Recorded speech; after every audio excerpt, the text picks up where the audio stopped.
ডিম কার না পছন্দ? ছোট থেকে বড় ডিম সবারই পছন্দের জিনিস। আজকে আমার রেসিপি রেস্টুরেন্ট স্টাইলের ডিমের ভুনা। আসসালামু আলাইকুম, কেমন আছেন সবাই?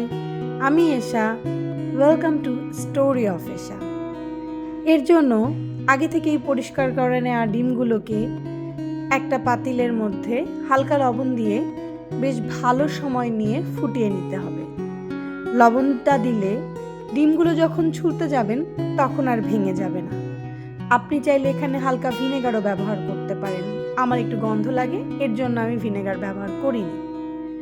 10 থেকে 12 মিনিট খুব ভালো করে ফুটিয়ে নিয়ে ডিমগুলো সরাসরি উঠিয়ে ঠান্ডা পানিতে রেখে দিতে হবে।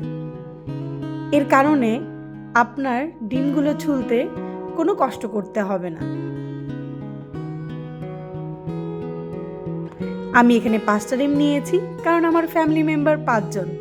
আপনি চাইলে আপনার প্রয়োজন মতো ডিম বাড়িয়ে নিতে পারেন। এবার ডিমগুলোকে আলতো হাতে সুন্দর করে ছিলে নিব। আপনি দেখবেন খেয়াল করে আমার একটা ডিমও একটুও ভেঙে যায়নি। যেহেতু আমি লবণ ব্যবহার করেছিলাম, এই কারণে ডিমগুলো খুব সুন্দর করে খোসা ছাড়িয়ে নিয়েছি। এবার ডিমগুলোকে একটা ছুরির সাহায্যে চারপাশ থেকে একটু ফেড়ে নেব। এর ফলে মশলার ঝাঁঝ এবং ঘ্রাণ সবই ডিমের মধ্যে ঠিকঠাক মতো ঢুকে যাবে। এবার হালকা লবণ, একটু হলুদ, একটু মরিচের গুঁড়া দিয়ে ডিমগুলোকে সুন্দর করে মাখিয়ে নেব।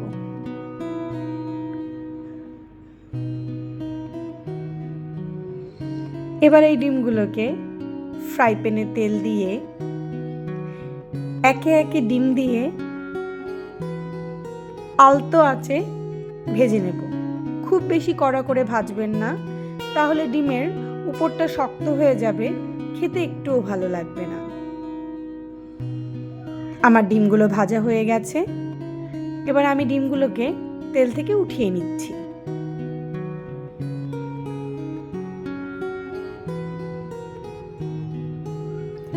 এবার ওই তেলের মধ্যেই আমি কিছুটা সরিষার তেল অ্যাড করে দিচ্ছি এবং এর মধ্যে দিয়ে দিচ্ছি জিরা আর কালো জিরা ফোড়ন। তার মধ্যে দিয়ে দিলাম পেঁয়াজ।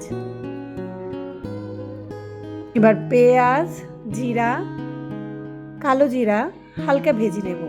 এর মধ্যে দিয়ে দেব 2টা এলাচ, একটা দারচিনি, একটা বড় তেজপাতা। এই উপকরণগুলো সুন্দর করে ভেজে তার মধ্যে দিয়ে দেব পেঁয়াজ বাটা। যেহেতু এখানে ডিম ভুনা, তাই পেঁয়াজ বাটাটা বেশি দিতে হবে। এবার এর মধ্যে রসুন বাটা আর আদা বাটা দিয়ে মশলাটা ভালো করে তেলের সাথে ভেজে নেব, যেন কাঁচা স্মেল না থাকে। এর মধ্যে দিয়ে দেব লবণ, হলুদের গুঁড়া, মরিচের গুঁড়া, জিরা ও ধনিয়ার গুঁড়া। মরিচের গুঁড়াটা এখানে একটু বেশিই দিব, কারণ রেস্টুরেন্ট স্টাইলের ডিম ভুনাতে একটু ঝালের পরিমাণ বেশি থাকে।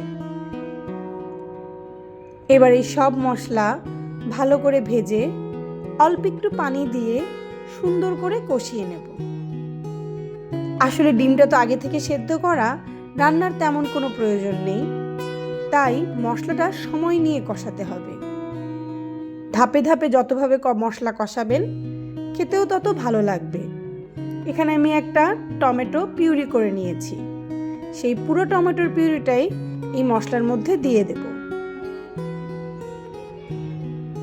এবার মশলার সাথে টমেটো পিউরিটা খুব ভালো করে একসাথে ভুনে নেব। তেল ভেসে উঠলে তার মধ্যে দিয়ে দিলাম পানি।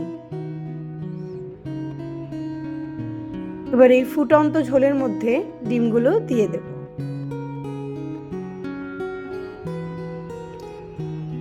এখন আর বেশিক্ষণ রান্না করতে হবে না। জোর জালে পানিটা টানিয়ে নিয়ে ডিমের সাথে সব যখন ঝোল মাখো মাখো হয়ে যাবে তখন কিছু কাঁচামরিচ আর বেশ খানিকটা ধনিয়া পাতা দিব। এবার এইগুলো ডিমের সাথে আলতো করে মিশিয়ে নেব। ধনিয়া পাতা আর কাঁচামরিচ দেওয়ার পর 1-2 মিনিট চুলাটা জোর আঁচে রান্না করলেই রান্না শেষ। এবার পরিবেশনের পালা। এরকম ডিমের তরকারি থাকলে বাসায় মাছ মাংস কিছুই লাগবে না। স্টেপ বাই স্টেপ ফলো করে রান্না করে দেখবেন, আশা করি ভালো লাগবে। ধন্যবাদ সবাইকে।